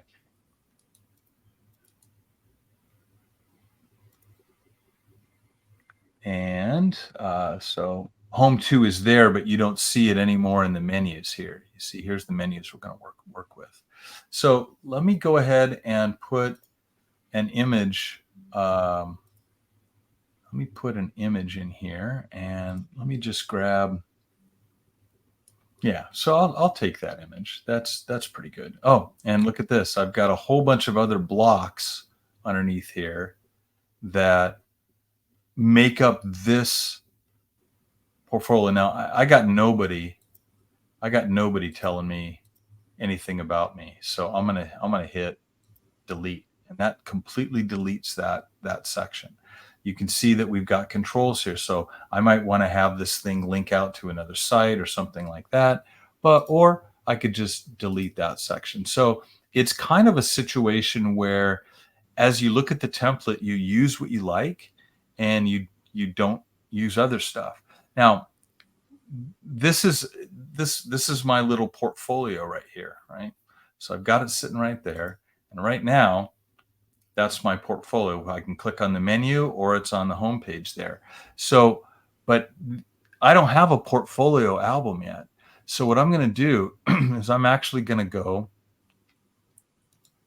I'm going to get out, I'm going to exit the website builder, and I'm going to go back to my organizer, and I'm going to show you how to build a collection. Okay, now a collection, much like in Lightroom, I can take images from all over my galleries. So if I say create a new collection, I'll call it my portfolio collection, right? And portfolio Kev. Okay. So now it's sitting right here. So now what I can do is I can say, okay, let me look at my road photos and say, what's my favorite photos here? I like this image. Whoops. So you can obviously look at them, but you can also select them clicking on this box right here. I like that image and that image and that image. I want these images to be part of my portfolio collection. Now, these images all reside in Road Photo album, but they're also virtually copied into my portfolio collection. Now let's go into the landscapes, and I won't belabor this too much, but let's say I like that guy a lot, and I like the children's pool shot. I like my wind and sea shot, and I like this one. So now what I can do is I can take these and again, put them right into the portfolio. Now I've got 7 images there. I'll grab some shots of people that I like. This guy, there's that guy. Let's see, my daughter with the goofy paint, and I like my traveler there, and my friend Connor sitting in the Badlands. So, oops. So we're going to pop them right in there. So I've taken just a minute here. I'm going to click albums to go back to the root level. So here are all my galleries. And again, it's actually really, really easy. You might imagine to add photos to an all I got to do is say upload to this album, and it's going to let me either drag and drop a photo, or I can click the upload and go into, pardon me here just a second, go into let's say I want to grab let's see, this image of the winery. It'll take a second to upload it. You'll finish uploading, it adds it to the landscape, and now I've gone and I've added a photo. That's how you add photos to albums. Super, super easy. So the whole point here was, now I'm in the process of building my website. I come over here to Website Manager. I say Edit. Okay. And down where I go to Portfolio, I'm going to click Change Album, and look at everything you have here.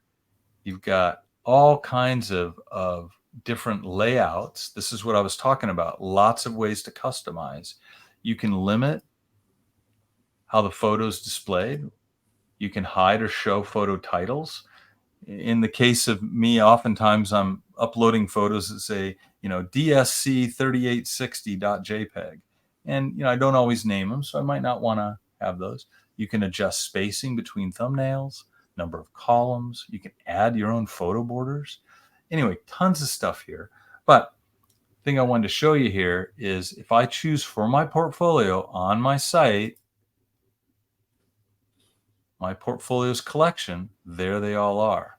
Oh, my site is published, and I want to, wait, what did I hear you say? I want to add a new image to it? Well, guess what? All I have to do is go to the organizer. Okay. Select another image. Let's take this image right here. I move it to portfolio. Now it's got 12. And if I go back to my website manager, edit my edit my site. Now I look at portfolio, and now I've got 12 images. And so when you think about maintaining your website, what could be easier? If you want to add and remove images from your live website, folks, you can literally just go into your organizer behind the scenes and remove images, add new ones, and your website is is updated instantly. And this is why, we love this platform, because it's as I hope you can see, it's very easy to use. And B, that whole maintenance thing will get you, there's no impediment to keeping your content fresh for people. So let's go ahead and click over to the galleries page. Okay, you can see I've got my menu that I'm working through right here. And for the galleries, I'm gonna keep this same layout, but I'm gonna select a couple of galleries. I'm gonna select my landscapes gallery. Actually, I'm not gonna select that one. I'm gonna select my personal one. And we'll go like that. Now watch what happens when I do that. What did I do? I selected multiple galleries. So now these things show up not only as a drop-down menu, but as a little, menu item there, or it's a thumbnail if you just click on galleries right here. So again, you're not having to do anything but just select the pictures that you want to pop in here. I don't have any services per se, so I'm going to go ahead and just delete this page altogether. I'm not planning on doing any services, but I do want people to know a little bit about me. So I'll just say hello, and then weirdly enough, I have let's see, this is my about page. Weirdly enough, I have some text over here that I can pop in that way. This one I'll delete. So in just a couple of seconds, I've popped in my about box. I'm going to click on this image right here, and we'll now I can drag and drop it. I can delete this image and add another one if I want. So it's pretty. You've also got undos here. So if I want to undo that, I can. So if I double click, I can pop in, let's say I'll pop that in, and you can see it's resized fine. And let's say I don't actually care about this stuff right here. So I'm just going to go ahead and delete that entire section. So here's my about page that I've done. Let's take a look at that. Okay. So again, I hope this is coming off. I'm not seeing too many comments in the comments. Either you're stunned or you're not listening anymore, but that either way, I'm going to go ahead and close that preview. Now let's go ahead and put a contact page on my brand new site. Let's go ahead and copy it. Go like this. Bam. I'm going to double click on the image, and I'll put my famous Steve Jobs posed photo in there. And now, you might wonder where when somebody clicks send message, where's this actually going to go? Well, if I come over here to the contact page and I click the gear next to it, in fact, I could just call this page contact me. Okay. You can see it automatically changed in the menu bar. And I don't know. Is Steve Jobs actually smiling in that photo? He did. I'm not sure he is. You're right. He is. You're right. So this send message, this comes off of your account settings, and so you got places where you can put email addresses and stuff like that. So that's over here in the entire site settings. So there's my email address that it'll be sent to. And hey, while we're in site settings, so we've been working on individual pages. While we're in site settings, I can go and I can upload a logo if I want. So I think I've got something over here. Yeah, here's my here's a little logo that I made. So once that's uploaded, it'll pop up here. There we go. Oops. It was in the process of. So there it is right there. And depending on the theme, this is going to be bigger or smaller. It looks like this theme is asking for a wide logo, so I could easily do that. When you launch the site, you see this little 2 boxes up here. It says contact me. That's called a favicon, right? And so we have support for favicons. And if if I want to upload a favicon, it's usually a little 20 by 20 jobber. So you pop that in there, and that's what it's going to look like in the menu bar. Let's say I want to set up a social media link. I've got an Instagram account. Let me see what my Facebook. Let me see what my Facebook account is. Actually, who took that photo? Have you had your photo taken like that? I'm just asking. No. Okay, a guy named Levi Sim took that photo, and Levi is a longtime, photographer and teacher. But we were just, it was just one of those things. We were setting up a studio in Tacoma, and so here I'm going to just grab my Facebook. There's my Facebook, or I guess, that's my LinkedIn. Here, let me do LinkedIn. X, LinkedIn, and then, Facebook. Jeez, I hardly ever use Facebook anymore, but there it is. I guess, hey, Sam, I guess we might have to update this with Threads. Have you updated Threads yet? No threats yet. That's coming.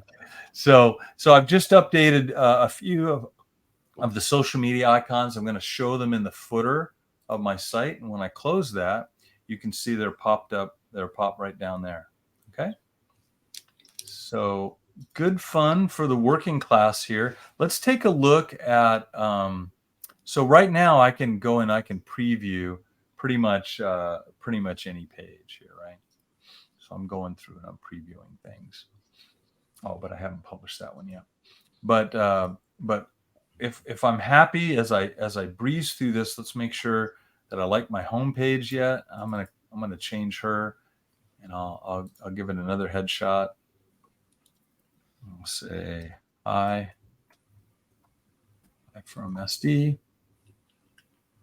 And then when you click on a block, you get this little menu that allows you to delete stuff.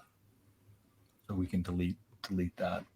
And so let's see. So, and there's this idea of clicking the parent blocks here.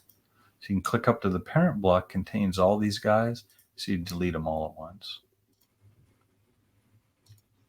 And that's going to go to my portfolio. So now I'm just kind of doing my final check here. Going to the portfolio, go to my galleries. If I click galleries here, you can see I've got the 3 thumbnails. I got my logo here that I created using DALL-E, using a little AI tool a couple days ago. And on. There's my contact. Here's my social media sharing stuff. And now I'm going to go ahead and I'm going to publish all the pages. Okay. So now that it's live, we can go take a look at everything.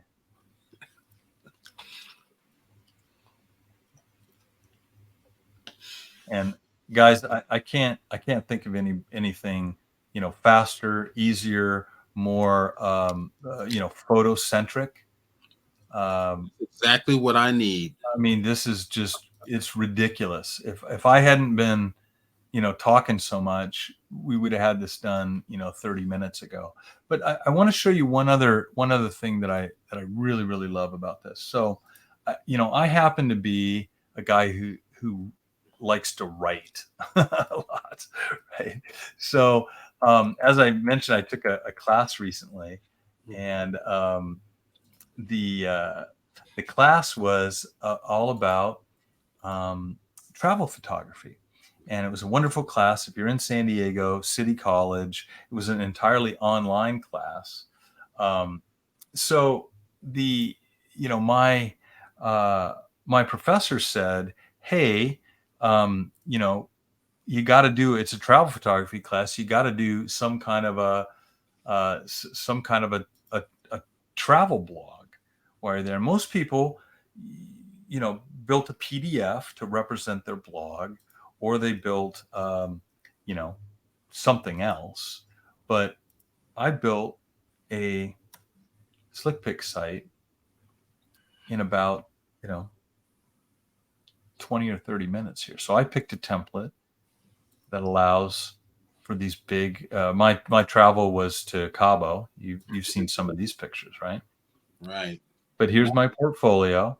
So these were all the pictures. These were done with Radiant, and I did use a little Luminar Neo on a couple of them. But this is all Radiant photo, straight out. You saw me edit this picture, right? So here's the blog, and I'm going to show you how to make a blog here in a second. But again, this is SlickPic blog. This is, you can see up here at the left-hand side, it's my cklarue.slickpic.site. So that's my kind of, with my SlickPic account, I get this package. When I click on it, now I've got blogging capabilities with captions and everything I wanted to talk about on this trip is right here. You saw me edit that picture earlier. So this was a really fun. This guy walks up these hills twice a day. See that flag up there? When you're up at that flag, you can look down to the arch and what they call Land's End.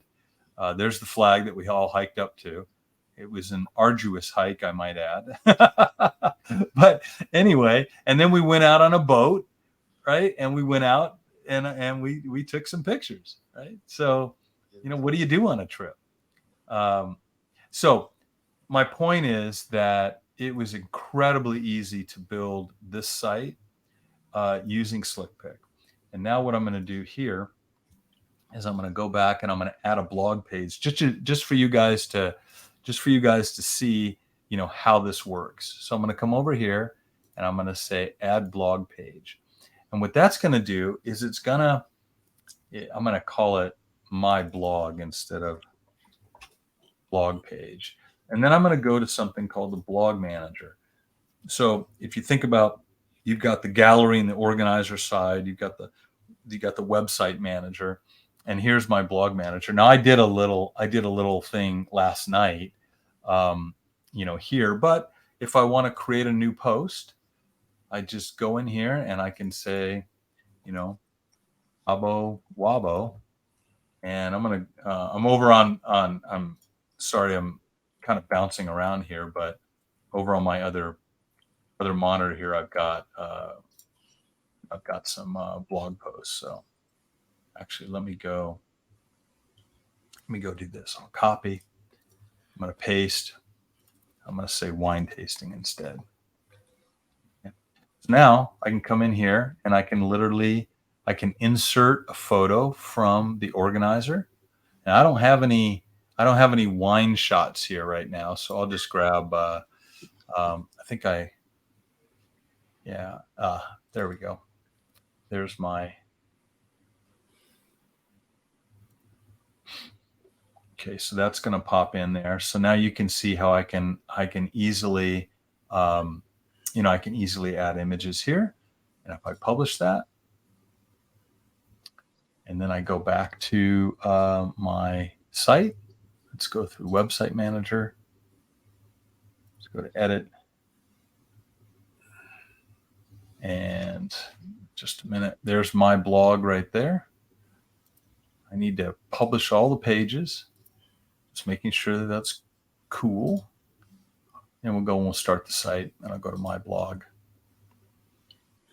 And now I've got wine tasting here. This will pop in a second. But then if I go wine tasting, then we go from there.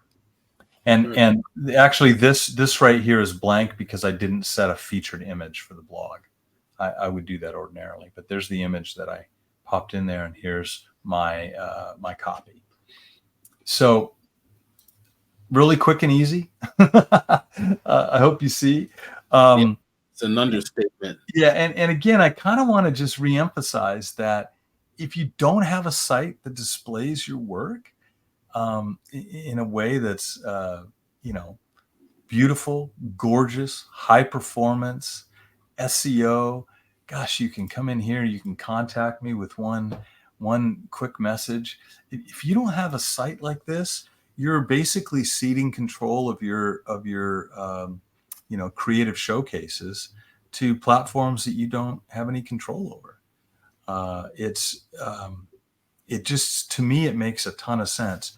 yeah, keep going with the social media stuff, attract people that way, right? But try and bring them in to your site. Add an email, newsletter sign up subscription form on here. Right. Build a site that is going to be yours. And, if you want to, again, if you want to modify anything, it's so easy to do. If I wanted to set a different, for example, if I click on galleries and I want to set a different, cover photo for this, it's super easy to do over in the organizer. So right now, if I'm looking at the organizer and I'm looking at people, remember this, the surfer girl was my cover photo. But let's say I want my cover photo to be this fellow right here. Right. So there we go. That's Kevin from one of my classes. So I can come in here and I can say album cover photo. Oh, set as thumbnail, oh, sure, that sounds good. So let's go there. So now that's set. Now when I come over here to website manager, okay, and I go over here to edit the site. Again, normal stuff. And I go to the galleries page, you can see, oh, what's happened? Well, it's still the surfer girl. Why didn't it turn over to the other guy? The reason it didn't immediately flip into the fellow with the umbrella is because you might want to be making all kinds of changes to your galleries and things like that without having your website be updated. Does that make sense? Right? So all we do is we say sync album order, title, thumbnails, and now there's my new guy right there. That's right. So basically, you don't want to go live right away. You don't want to go live, and look at this, because sync album order, right? So if I go and I click on, and I click on this people album right here.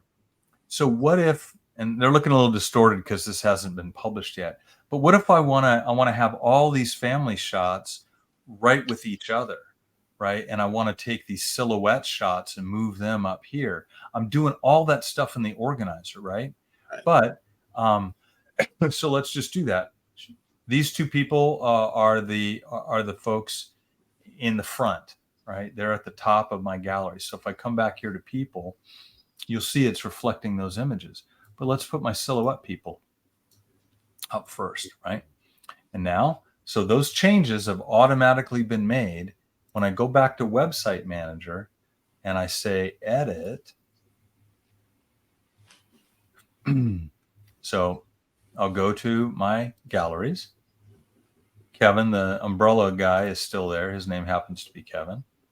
So now I'm going to come in here and go to people. And there it's all synced up. I've changed the order. Okay. So super cool stuff. So that's a little bit about SlickPic. You just to kind of cover things here. We've talked about, history of the world. We've talked about, graphics tools, multimedia, internet. We've talked about Radiant Photo, amazing correction, color, exposure, tone, detail, batch processing, image awesomeness utility. Then we flipped into SlickPic, which I think is the world's easiest, fastest way to build a photo website. A lot of people, even if you want to use it just for its gallery capabilities, you can do that. It's easy. It's easy to do.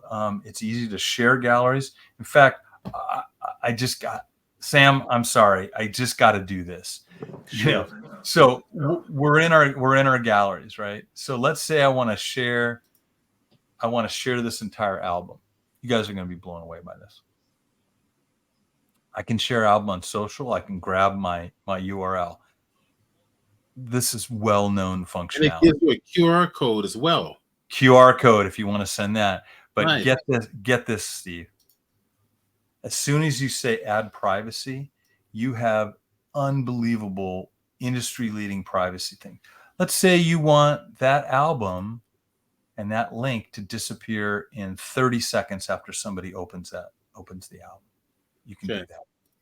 You can limit the number of viewers. Maybe you send it to, you send something to your sister, but you don't want her to send it out to her friends. You just say, hey, let's limit the number of users to one that can view my album. Let's have the album just completely expire, 3 hours from now.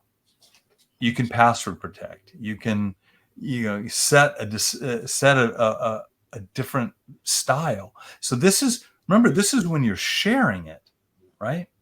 So it's just crazy that you're sharing this album out. You've got your regular share settings, but you're uniquely applying them to this one share event.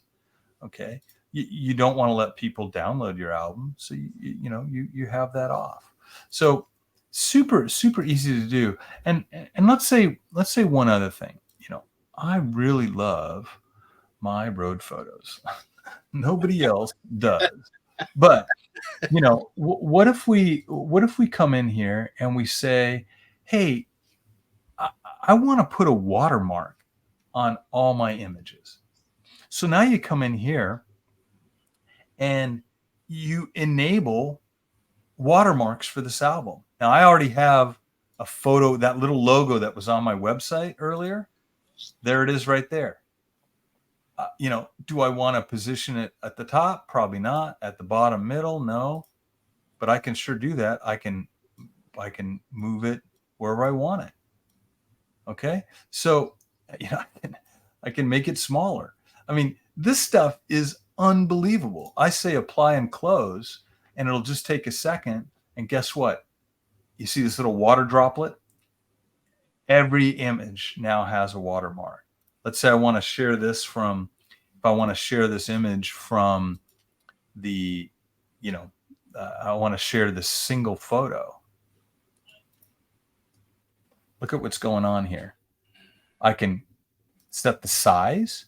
So let's say if I share a massive photo, the stored size, what does that tell me? That somebody could screenshot that thing, or they could right mouse click on it. And we do have protections against right mouse click saves. But maybe I just give them a medium thumbnail. Okay. I can put it on a forum. So if any of you guys are on these old BBSs or these old forums that require a certain format, you copy that code and you paste it into the forum, you're done. Website. I haven't heard that in a long time. I know. Well, I'm on a couple of motorcycle forums, and these are these old, you've seen them, these old guys with all the listings and stuff. It's not, it's like the old stuff. But look, if you want to direct share, you can copy this code and give this is a content delivery network, so you got that individual photo right there that you can copy and paste and share. So when I say that Sam and the team have spent 12 and a half or 13 years designing this for photographers and everything you guys need, you got watermarking, superb sharing, easy website building. It's crazy. This thing goes beyond WordPress. Well, I wouldn't necessarily put it that way. Sam, I know you're slinging arrows at me from San Francisco, but WordPress has its place. It is freaking powerful. It has the extensions up the yin yang, but it's kind of like the IRS tax code. If you don't know a part of WordPress, you're sunk. You're deep into YouTube tutorials and stuff like that. We have amazing customer support. Sam and his team over the years have built an incredible help system into this thing. I came in and I just was saying, 3 or 4 months ago, I'm like, well, let me look at the help system. I've written help systems before, and it's astonishing. You won't have any problems running with SlickPic. So I'm really liking this a lot. I think this is what artists and photographers need. And you're right. You're right about WordPress. There's a learning curve with WordPress, but now it looks like, to me, from what I've been seeing here, SlickPic looks like it's kind of like that next evolution to connecting with artists and photographers. Mm-hmm. Here's my WordPress site, Steve. I spent days building this WordPress site. Yeah. Right. And look, I'm going to SmugMug for my gallery. This is before I met, before I got involved with SlickPic. Right. Software gear. This is, this took me, first of all, it's super expensive, but it took me days to build this thing.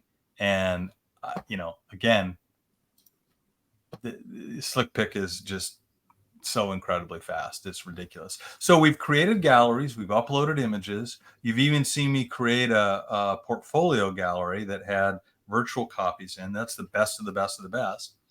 We built the website. We've customized it with a blog and a logo and a favicon. We've shown you how to share galleries out. We published it to the web. You guys can log into it right now.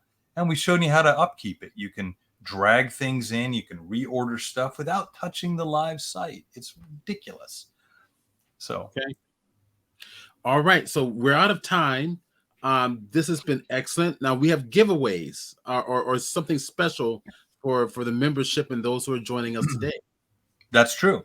So, Steve, I'm gonna give you the ability to select from the group whether you do it now or whether you do it after a fashion. But we're giving away a subscription to SlickPic, and I'm also giving away a copy of Radiant. All right, so this is what we're gonna do.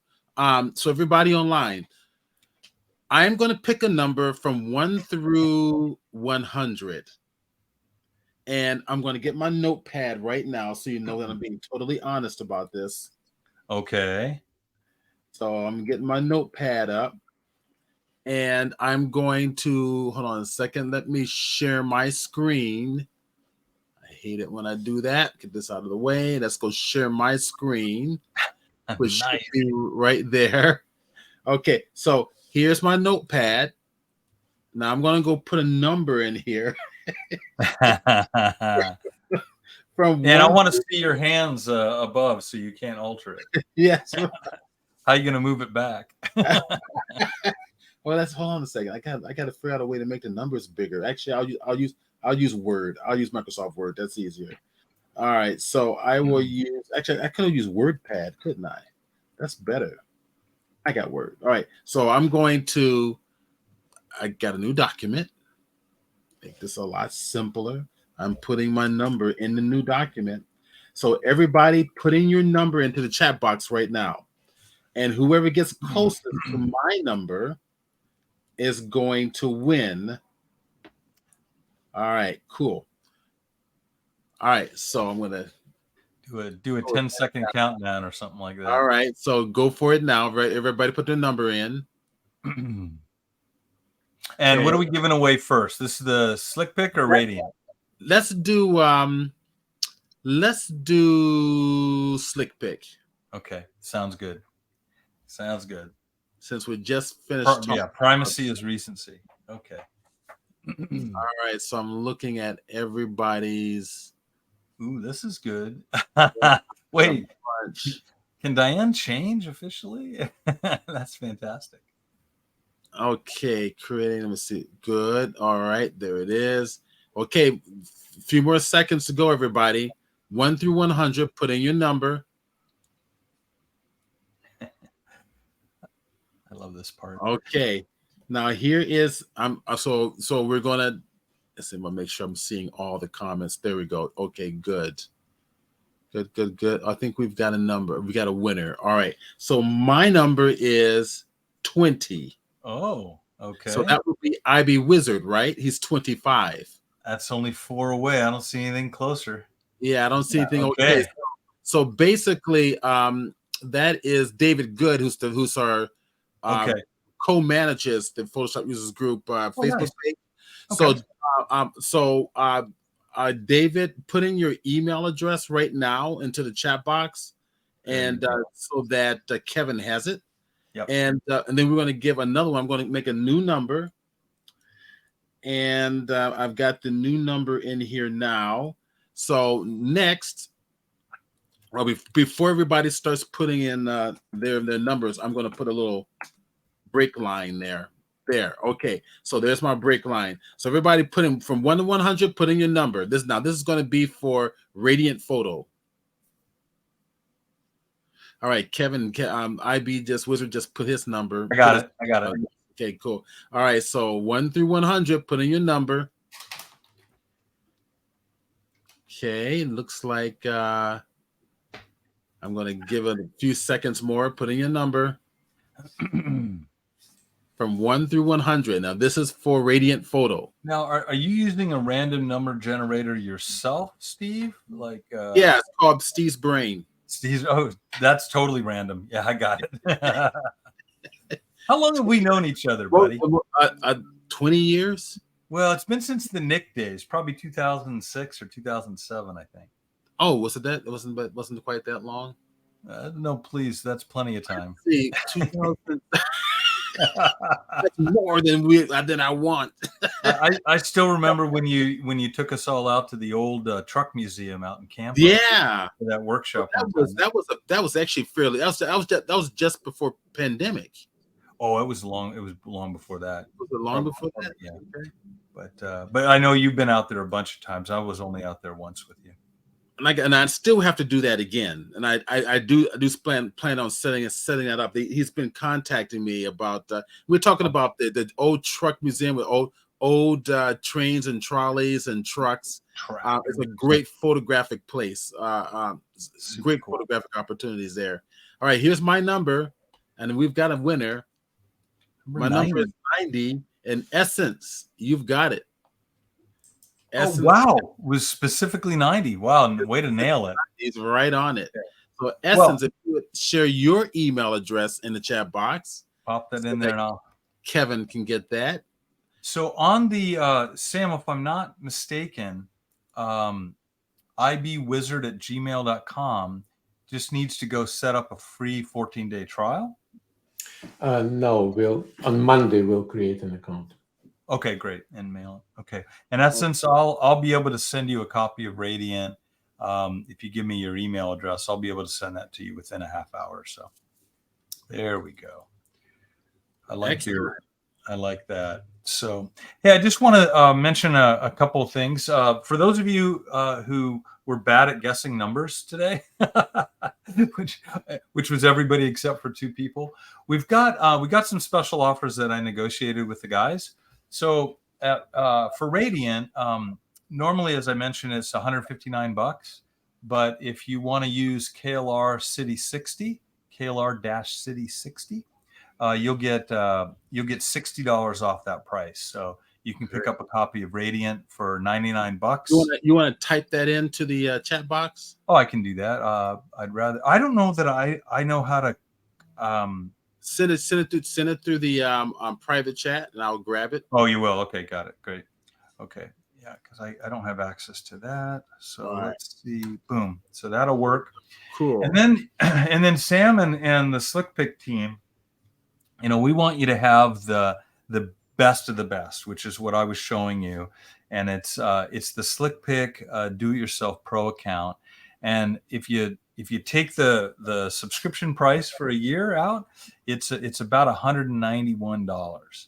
And what we're going to do is, if you want to purchase a copy of SlickPic, the Pro account, within the next couple hours by 1 o'clock today, what we'll do is we'll refund you $91.45, which is giving you a $99 price for your own flipping website.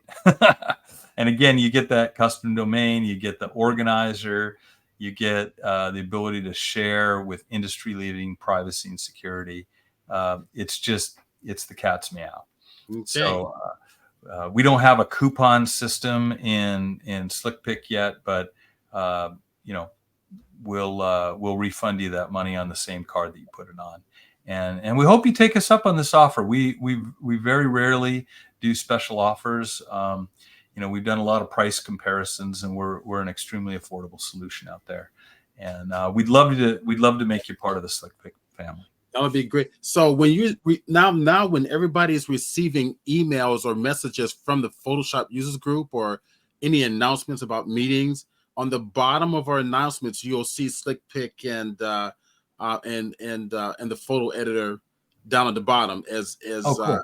As you know, a thank you to our sponsors, as a sponsor for the Photoshop users Oh, group. thanks, man. So that'll be down there, all of our email links, and then any type of promotional stuff that comes up, send them to me, and I will get that out to the group. So we'll keep promoting it. Okay. Hey, can you pop my Steve? Can you pop my email address into the comments box as well? Sure. That way, it's I put it in the private chat. Oh, you got it. So if anybody wants to reach out, I got your Mac nonsense. If anybody wants to reach out to me afterwards, you have a question or something like that, we'll get back to you as soon as I can. And Steve, let me just see if I wish I had direct access to. Can you copy and paste that and put that into the regular? Got it. Okay. What you do, if you go directly to Twitch, you can have direct access. Yeah, don't worry about it now. It's just too late now. Yeah. So there you go, guys. Hey, it's been a real pleasure being able to talk to you about these two fabulous tools. Spend part of my Saturday morning with you guys. I'm going to get off the horn here and go be with my family and take some photos. I think you guys got me inspired. I've got a private lesson to go to. So okay, gotcha. And then a little bit of mountain bike riding after that. So sweet. Yeah. Don't hurt yourself. No, exactly. No, I don't like pain. I really don't like pain. Yeah, but it's fun, good exercise. Well, everybody, thank you, Kevin. Thank you, Sam. Thank you, Kevin, for a great presentation. Stephen, thank you for hosting us, and everyone who participated. Thank you. And we would like to, yeah, go ahead. I was just going to answer Bill real quick. Yeah, for SlickPic, there's no passcode or coupon for the discount. Just go set that up, and we'll know based on when the account was created and purchased. We'll know that you're one of the Photoshop user group folks, and we'll refund your card back. And since your name is Bill, Sam, be looking for Bill. Okay. That's right. Yeah. So go on. So basically, go on and sign up for those accounts today. Yeah. And in that way, we know that's close enough to the meeting time. Yeah. Hey, thanks, everyone. Yeah, that's great. I appreciate the good feedback there, folks. Makes me happy.